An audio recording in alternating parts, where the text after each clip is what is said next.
Sekarang renungan kita tiba di dalam kitab Ayub pasal yang ke-7. Ayub pasal yang ke-7. Saya akan membacakan ayat yang ke-9 dan ayat yang ke-10. Ayub pasal yang ke-7. Demikian bunyi firman Tuhan. Sebagaimana awan lenyap dan melayang hilang, demikian juga orang yang turun ke dalam dunia orang mati tidak akan muncul kembali.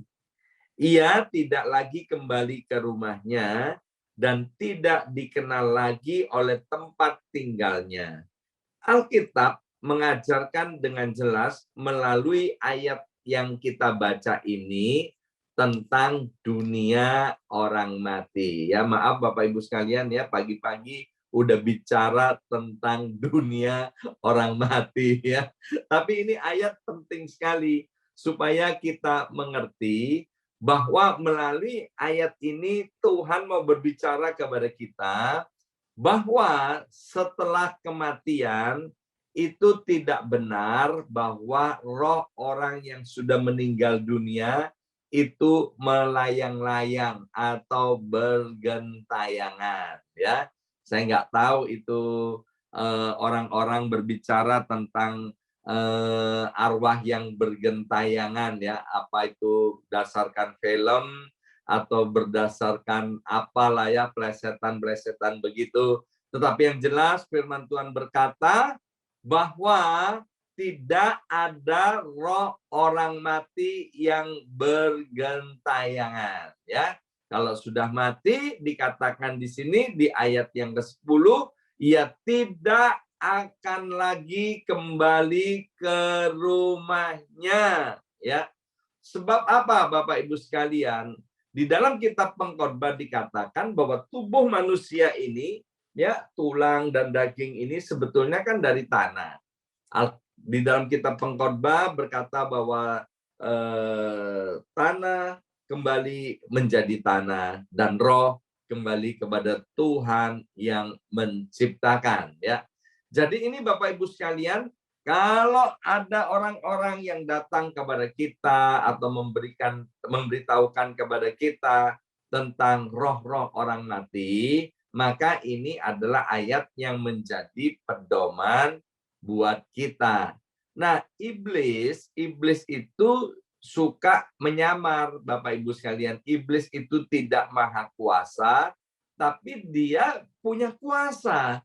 Dan iblis itu bisa menjelma, menyerupai orang-orang yang sudah mati, padahal itu bukan. Misalnya ya, kita di Indonesia ada permainan jailangkung, ya, memanggil arwah-arwah roh orang mati, dan seolah-olah yang hadir itu roh orang mati itu sendiri, padahal itu bukan. Yang hadir itu adalah setan, yang hadir itu adalah iblis yang menjelma menjadi orang yang kita panggil itu ya. Itu yang pertama Bapak Ibu sekalian ya, kita nggak akan berlama-lama di dalam dunia orang mati, serem Saudara ya. Kemudian ayat yang ke-17 dan 18 dari Ayub pasal 7 dikatakan, apakah gerangan manusia sehingga dia, yaitu manusia, kau anggap agung dan kau perhatikan ya. Jadi ayat yang ke-17 ini mau menegaskan sekali lagi bahwa kita ini ciptaan Tuhan yang mulia. Tidak ada lagi ciptaan Tuhan yang mulia selain manusia ya. Manusia beda dengan tumbuh-tumbuhan dan manusia berbeda dengan binatang. Kalau binatang itu atau tumbuh-tumbuhan punya tubuh ya, binatang punya tubuh dan jiwa tapi tidak punya roh. Kelebihan daripada manusia adalah manusia punya tubuh, jiwa, dan roh. Dan roh yang ada di dalam kita ini, sekarang ini kita yang percaya kepada Tuhan, itu adalah roh Allah sendiri. Ya, di dalam 1 Yohanes dengan jelas ditegaskan bahwa roh yang ada di dalam kita jauh lebih besar dari segala roh yang ada di dunia ini. Dan kemarin saya sudah sampaikan di hari Minggu bahwa kita ini orang-orang yang diurapi, dan Roh Kudus atau Roh Allah itu sendiri diam di dalam diri kita, orang yang percaya. Maka itu Bapak Ibu sekalian, kita itu begitu agung, kita itu begitu penting di hadapan Tuhan, sehingga Tuhan memperhatikan kehidupan kita. Maka itu apapun yang terjadi dalam hidup ini, jangan pernah khawatir tentang apa yang akan kita makan, minum, pakai. Ya, Yesus sendiri sudah menegaskan di dalam kitab Matius pasal yang ke-6. Karena apa, Bapak Ibu sekalian? Kita ini diciptakan Tuhan sedemikian rupa, Alkitab berkata, kita ini diciptakan serupa dan segambar dengan Tuhan. Ya, kalau Yesus Kristus, Putra Allah yang tunggal itu, yang dikasihi, rela diberikan, dikorbankan untuk kita, karena cintanya Tuhan Allah itu kepada kita, maka Alkitab berkata, masakan segala sesuatu yang dibutuhkan oleh kita tidak akan dipenuhinya. Semuanya pasti Tuhan akan penuhi, ya. Jadi melalui Ayub pasal 7 ayat yang ke-17 ini akan meneguhkan kepada setiap kita bahwa kita di pemandangan manusia, mungkin manusia itu meremehkan kita, ya. Sebab apa? Dunia ini menurut Alkitab melihat apa yang di depan mata. Lihat bajunya merek apa, punya rumah atau tidak, mobilnya merek apa. Kalau punya toko, tokonya besar atau tidak. Kalau bekerja sebagai profesional, pekerjaannya apa. Kalau bekerja sebagai karyawan, karyawati, pangkatnya apa. Kalau jadi bos, bos besar atau bos kecil. Itu manusia. Manusia lihat itu, ya. Kalau kita biasa-biasa aja dipandang remeh oleh dunia. Kalau kita kaya, kita diberkati, kita mewah, ya. Dunia itu kemudian memuji-muji kita, tetapi Tuhan tidak, ya. Tuhan itu Alkitab dengan jelas berkata bahwa Tuhan itu melihat hati kita.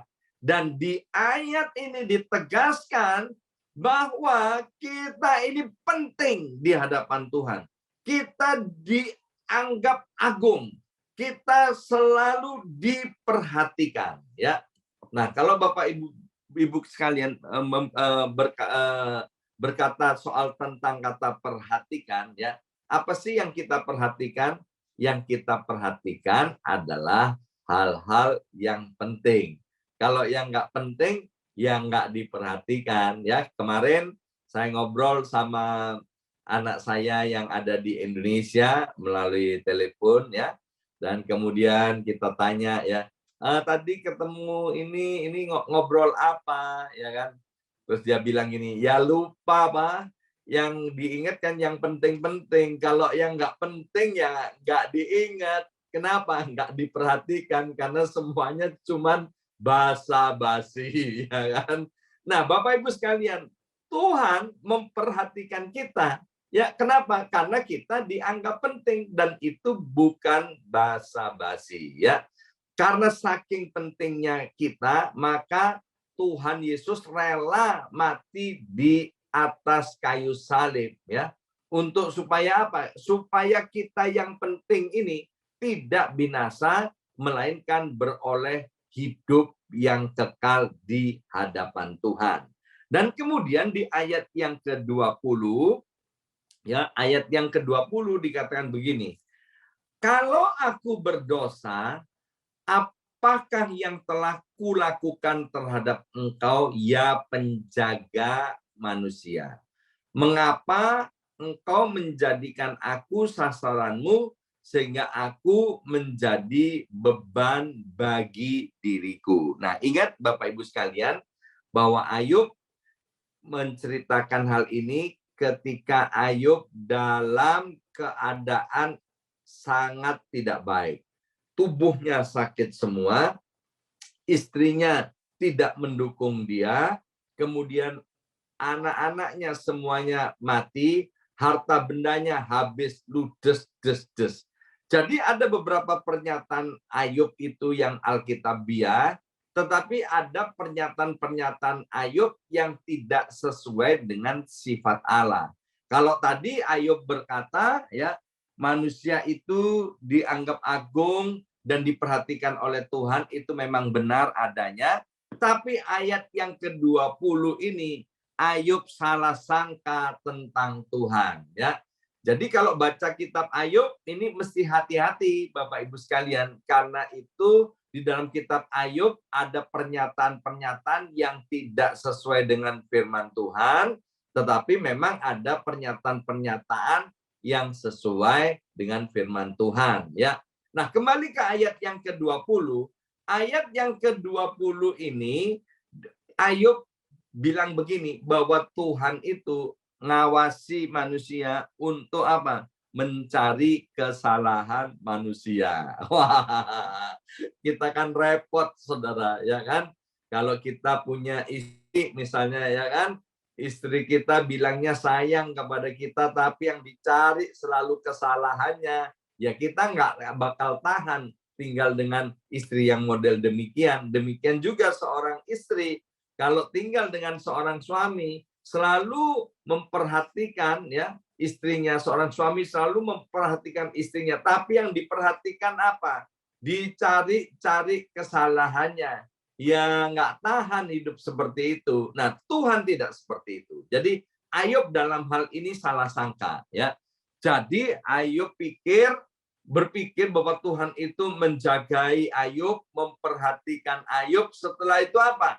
Dicari-cari salahnya. Setelah ketemu kesalahannya, maka dihukum. Ingat, peristiwa yang terjadi atas Ayub ini, Ayub tidak tahu behind the scene, bahwa Tuhan sedang urusan dengan setan, bukan urusan sama Ayub. Jadi apa yang terjadi atas Ayub itu memang seizin Tuhan, tapi Ayub tidak ngerti kalau ada dialog antara setan dengan Tuhan. Sehingga di dalam ayat yang ke-20 ini, Ayub itu kan kita tahu orang yang saleh, orang yang jujur, orang yang takut akan Tuhan. Maka di dalam otaknya gini, wah ini pasti ada kesalahan yang aku tidak ketahui, yang tidak aku sadari, sehingga sekarang aku mengalami ini dihukum oleh Tuhan, ya. Dan kita mesti mengerti bahwa keadaan Ayub itu amat sangat buruk, Bapak Ibu sekalian. Saya aja kalau ketemu dengan orang, kemudian orang yang baik itu tiba-tiba kemudian uring-uringan, tiba-tiba bad mood, ya. Saya bisa mengerti, jangan-jangan ini mungkin kesehatannya sedang terganggu, atau dia sedang mengalami sesuatu yang tidak baik, ya. Nah, Ayub mengalami hal yang tidak baik, sehingga dia kemudian punya pendapat yang salah tentang Tuhan. Nah, dari ayat yang ke-20 ini saya mau tegaskan kepada Bapak Ibu sekalian bahwa Tuhan itu memperhatikan kita, Tuhan itu melihat kita sebagai sesuatu yang penting, itu untuk memberkati kita, untuk menolong kita, bukan untuk menghakimi dan menghukum kita. Ingat, Yesus datang ke dunia ini, dia bukan cari orang baik, bukan cari orang benar, tapi Yesus datang ke dunia ini cari orang yang berdosa. Untuk apa? Agar orang berdosa itu diselamatkan, diampuni dosa-dosanya, dan hidupnya dipulihkan. Yesus datang ke dunia ini bukan cari orang berdosa untuk dihukum. Tidak. Kematian Yesus di atas kayu salib jelas-jelas menunjukkan demonstrasi kuasa Allah, betapa berharganya kita di hadapan Tuhan, dan Tuhan mau menyelamatkan setiap kita. Ya, hari ini kita sudah belajar 3 hal dari Ayub pasal yang ke-7. Yang pertama, bahwa tidak ada hubungan lagi antara orang mati dengan orang yang hidup. Maka kita tidak pernah berdoa kepada arwah-arwah atau kepada orang-orang yang mati. Yang kedua, bahwa kita ini adalah satu pribadi makhluk ciptaan Tuhan yang agung dan Tuhan memperhatikan hidup kita, ya. Dan yang ketiga, bahwa Tuhan itu mengawasi kita bukan untuk menghakimi kita. Tuhan menjaga kita bukan untuk menghukum kita, ya. Jadi Tuhan menjaga kita karena Tuhan itu sayang, karena Tuhan itu baik kepada kita. Amin. Mari kita berdoa. Materaikan setiap benih kebenaran firman Tuhan, ya Aba, ya Bapa. Roh Kudus menolong kami untuk mengerti dan mengenal Tuhan lebih dalam dan lebih dalam lagi. Terima kasih Bapa. Dalam nama Tuhan Yesus kami sudah berdoa. Haleluya. Amin, amin, amin.